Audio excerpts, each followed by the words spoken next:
Las funciones de dos o más variables son aquellas que en vez de poseer una variable independiente, poseen dos o más variables independientes, con lo cual, en vez de un valor, se le agregan dos o más valores y la función nos devuelve un único valor. Esta sería la variable dependiente. Aplicando dos variables, decimos entonces que la misma es una regla que asigna a cada par ordenado x y y en un conjunto, en este caso D, que sería el dominio de la función, un único número real dado por la función de x y y. Podemos observar que cuando tenemos una función de dos variables, se suele utilizar a z para representar los valores de la función. Un ejemplo de una función de dos variables en la vida cotidiana es el siguiente.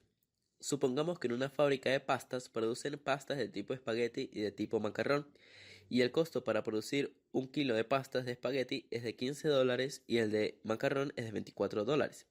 La fábrica tiene costos mensuales de $4.000. Debemos encontrar el costo mensual para cada tipo de pasta. Si la fábrica coloca en el mercado el tipo de pasta de espagueti por kilo a un valor de $60 y el de macarrón a $75, obtengamos la función de utilidad. El costo de producción por kilo de espagueti la definimos como la variable x y el de macarrón como la variable y. Entonces decimos que la función costos va a ser igual al costo fijo más el costo variable. En otras palabras, tenemos que la función costos va a ser igual a 4.000 más 15x más 24y, donde 4.000 son los $4.000 mensuales que se gasta la empresa, los 15x y los 24y son los costos que gasta la empresa para producir los diferentes tipos de pastas. Para encontrar la función de utilidad, primero encontramos la función de ingreso total para los dos tipos de pastas. Es decir, la función de ingresos va a ser igual a las ventas de x más las ventas de y. En otras palabras, va a ser 60x más 75y, ya que los 60 y 75 es el precio que puso la empresa a los productos respectivamente. Finalmente, la función de utilidad o de gastos está dada por la diferencia entre los ingresos y los costos. Entonces nos queda sustituyendo a la siguiente forma. La función gastos va a ser igual a 60x más 75y menos 4.000 más 15x más 24y. Resolviendo las respectivas operaciones nos queda 45x más 51y menos 4.000.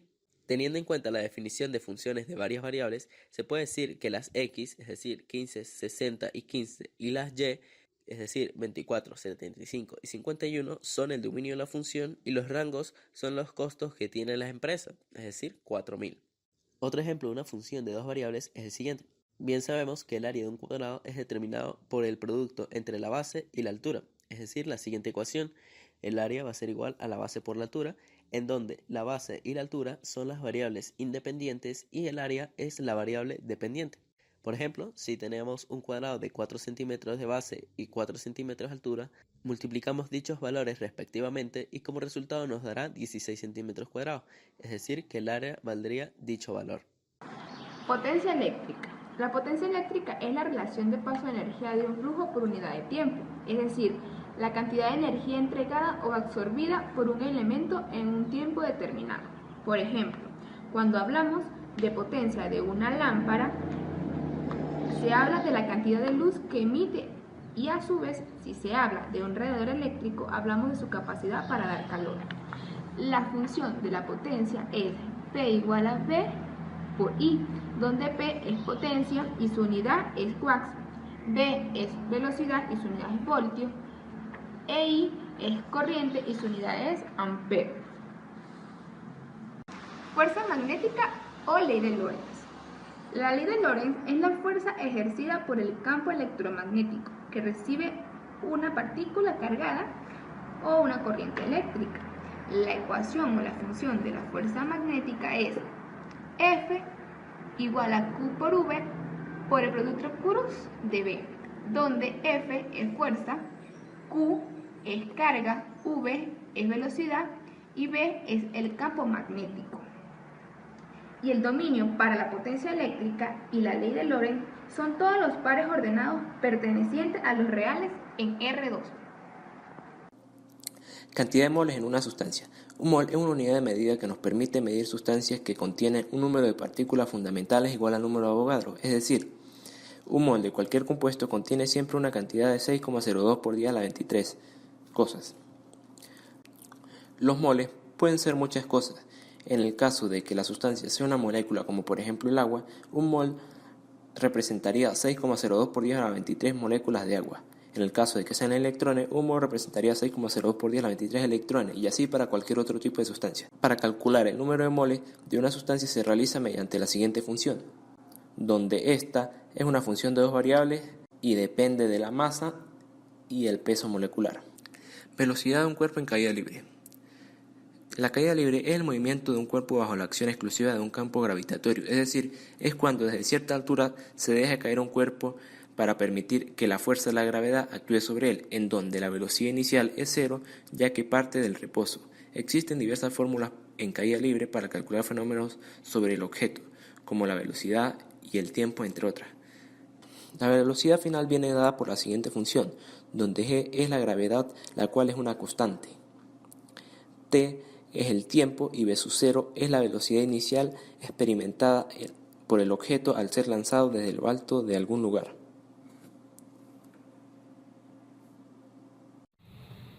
La relación entre la presión y el volumen en un gas ideal sometido a una temperatura constante K sigue el principio conocido como la ley de Boyle-Mariotte, donde P por V es igual a K.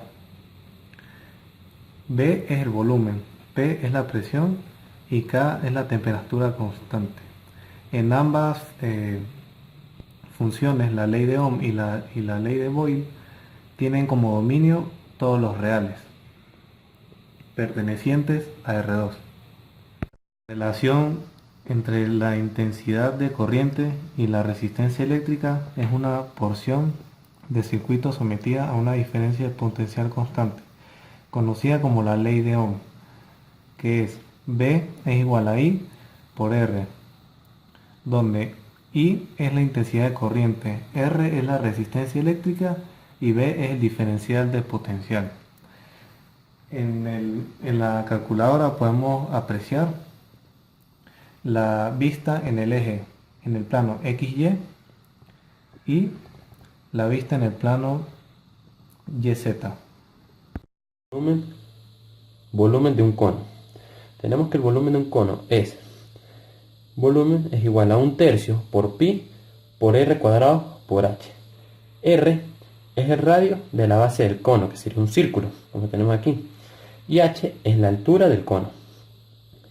La función vendría siendo f de xy, que vendría siendo volumen, es igual a 1/3 por pi, como está, x cuadrado, que vendría siendo el radio, por y, que sería la altura. La gráfica de la función vendría siendo esta.